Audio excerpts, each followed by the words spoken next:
Right, mwiriwe neza, nizere ko meze neza. Twongeye kuba ikaze hano ku muyoboro Onebu opportunity hub Rwanda. Tukaba tugiye kuza kubasharinga amahirwe adasanzwe abonetse hano muri IBTC Enterprise, aho hari imyanya 120 irimo iratangwa ya marketing agent muri IBTC Enterprise. Of course nkuko tubivuze 2026 rero ikaba yafunguye application, ubu ngubu ukaba wakora application. Noneho ino myanya iri mu byiciro bibiri bitandukanye. Hari imyanya 90 irimo hano mu Rwanda ndetse n'imyanya 30 iri hanze y'igihugu. Niba wowe ugiye gukora application, reka nze tubanze twareba tese ibisabwa ni ibiki. Of course ugomba gukora soje secondaire, aya mahirwe agenewe abantu basoje secondaire. Utarasoje secondaire sinzi niba bikunda. Ukaba rero tugiye kuza ukaba nanone uzi kuvuga ikinyarwanda neza, tugiye kuza kubireba mu nshamake kugira ngo wenda niba wowe wari muri huta harakaza ugiye gukora n'ibiki reka tuguhereze sample, hasigaye tuze gusoma itangazo nyuma ku buryo urikeneye twaza no kuri guhereza mbere yuko tugenda tubasigira nimero zacu kugira ngo muze kuba mwatwandikira tubahereza ibindi bitangazo kuba tabashe kuribona cyangwa se mudusaba ubufasha kugira tube twabafasha gukora application n'ibindi. Noneho ubwo iyi myanya nkuko mibona baravuga ko abakozi 90 bazakorera hano mu Rwanda, abandi 30 bazakorera hanze y'igihugu online cyangwa aho batuye.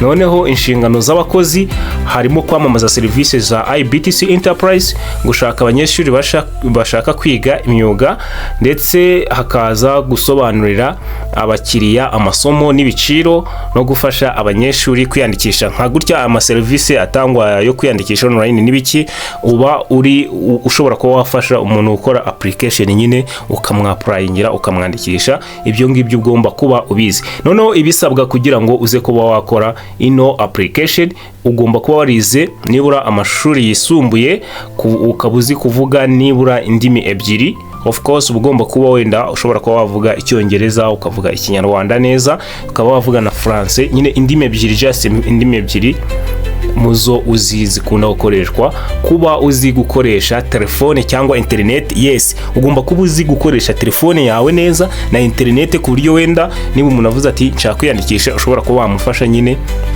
bigakunda. Kuba ushoboye kuvugana neza n'abantu, yes, ufite communication skills, uzi kuvugisha abantu tabashihura bitagira iki bitagorana. Rero kuba ushaka kwiyandikisha, ino ni application link bashizeho, turaza guhita tuyibashiriraho.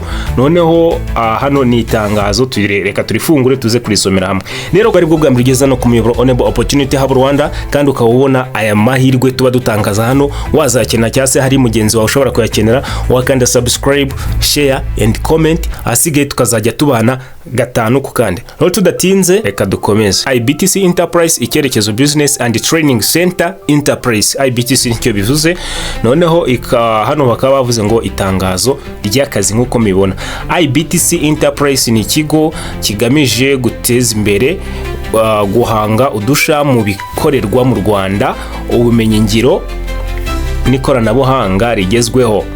Murumva rero iki kigo nkeka ko sample wamaze kuba wayifata. Tugiye kuza gusoma ibintu bikeya cyane kugira tutaza kuba twatuma video iza kuba ndende cyane, ahubwo ikintu turaza kwibandaho ni eligibility criteria. Ese ni biki bisabwa kugira ngo usubmitinge application yawe, niba ari rate ninde uri buze kuyandikira. Noneho igihe ntarengwa ushobora kuba utarenza kugira application yawe ize kuba yaba considered bigende neza ni iyihe. Itangazo ryo rwose ntabwo twarisoma ngo turisoze, urikeneye araza guhita twandikira kuri nimero tuza guhita tubasigira, noneho tube twahita turimusunikira turimuhereze, noneho ubundi application igende neza. Rero mugiye kunyemerera durebere hamwe ino paragraph yonyine, kuko ibindi byose ndumva twagiye tubivuga ibi by'imyanya y'akazi, inshingano n'ibiki waza kubibona mu itangazo nyuma.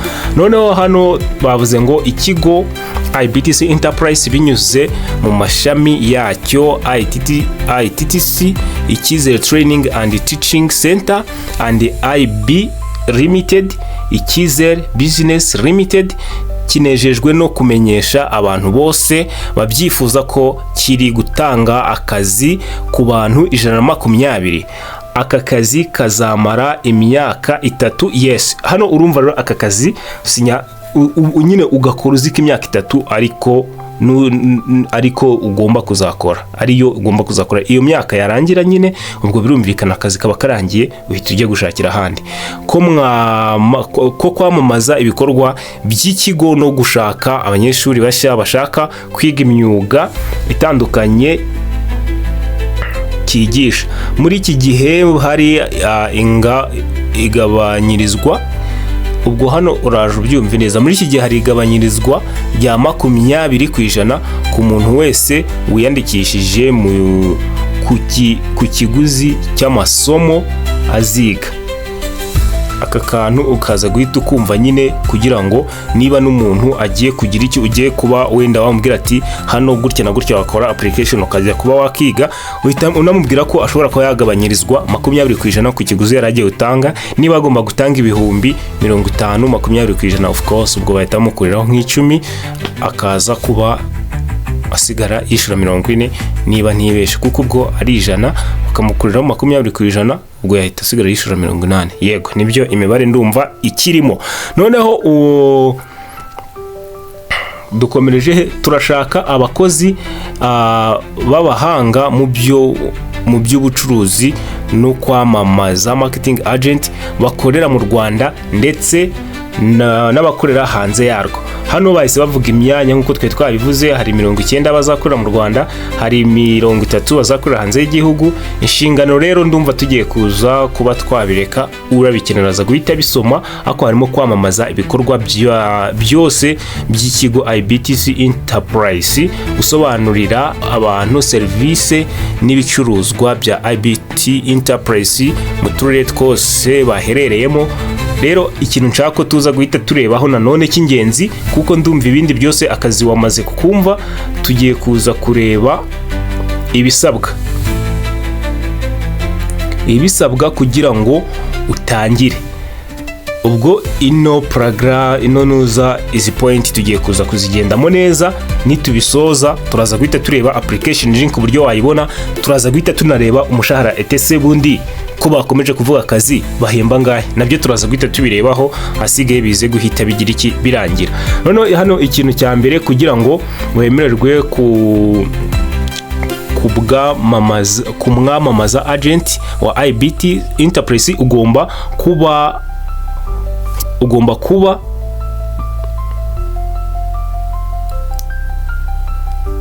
ibisabwa kugira ngo utangire. Kugira ngo wemererwe kumwamamaza, simbizi niba ariko wemeza, ariko hano ndabona ni kumwamamaza wa agent. Kugira ubuze kuba umwamamaza wa agent wa IBTC Enterprise, ugomba tugiye kuza kureba ino list y'ibi bintu ugomba kuba ufite. Kuba azi kuyikoresha mu kazi, akabika ibanga ry'akazi, kandi akorera ahariho hose yishakiye. Simbizi niba mbyumvise neza cyangwa se wowe ubyumvise ukuntu biri. Ugomba kuba uzi kwikoresha mu kazi, nta muntu uzaza kugukoresha. Ugomba kuba uzi kwikoresha, uzi kwikontorora, ukikoresha, ukaba uzi kuba nyine akazi baguhaye ukaba ugomba kugakora, ariko ukagakorera ahariho hose wishakiye. Nushaka uzagakorere mu buriri bwawe, nushaka uzagakorere hehe, ahariho hose wishakiye. Kuba uzi neza amasomo atangwa ndetse n'ibiciro byayo bya buri somo, ibicuruzwa na buri service zose. Ugomba kuba uzi amasomo of course n'ibiciro. Kuba uzi aho ikigo giherereye. Iki kigo giherereye Karongi, Gishyita, kugira ngo usobanurire abakiriya neza. Igikurikiyeho kwiyandikisha ku buyobozi bw'ikigo binyuze mu kohereza ubusabe kuri form yatanzwe irimo umwirondoro wanditse neza. Ugomba kuba ufite CV yawe yanditse neza, ego, ndetse ukaza kuba ufite n'ibaruwa yandikiye umuyobozi w'ikigo n'ibindi byangombwa bisabwa. Ugomba guhita wandikana application letter ukayandikira umuyobozi w'ikigo. Igikurikiyeho kuba agerageza gukoresha ikoranabuhanga, ariko kandi ahabwa amahugurwa mbere yo kuja mu kazi hano ajyanye n'ikoranabuhanga rikoresha mu kazi. Hano ubwo kuvuga ngo bugomba kubuzi gukoresha ikoranabuhanga ariko mbere yo kujya mu kazi n'ubundi baraguhugura nta birenze. Hano gutsinda ikizamine gikorwa mu buryo bwa online. Hano hazakorwa examen online, ubwo iyo itsinze rwose uba ubaye eligible for the job position. Icyitonderwa kohereza ubusabe bizarangira tariki ya 30 Gicurasi. Yes, ubwo no kuvuga ngo ukwezi itariki 30 ukwezi kwa gatanu application izabifunze, ubwo abazaba bagomba gukora ama examen ba selecting. Bibutsa yuko ntabwo ariko buri wese ukoze application always abahita mufata. Hari igihe batagufata kubera ko hari abakoze application neza kukurusha cyane banditse CV n'ibiki.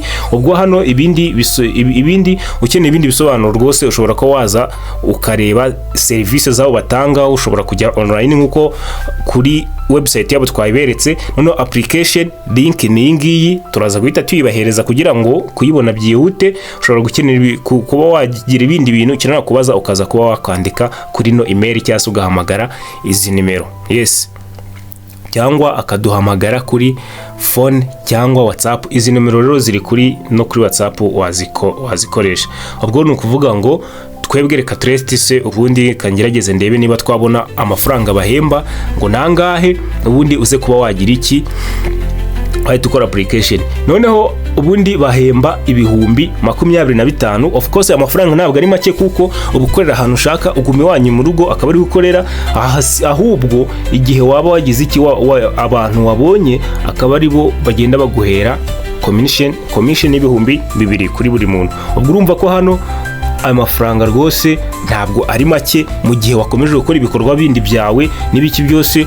Aka kazi karamutse kagucitse ucyase wumvise gaciriritse uko biri kose nawe ntabwo waba ushomye, ntabwo waba ukeneye akazi cyane.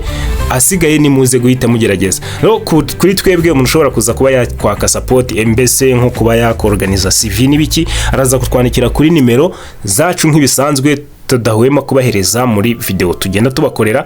Ni 072 71 85 turasubiramo ni 072 78 082.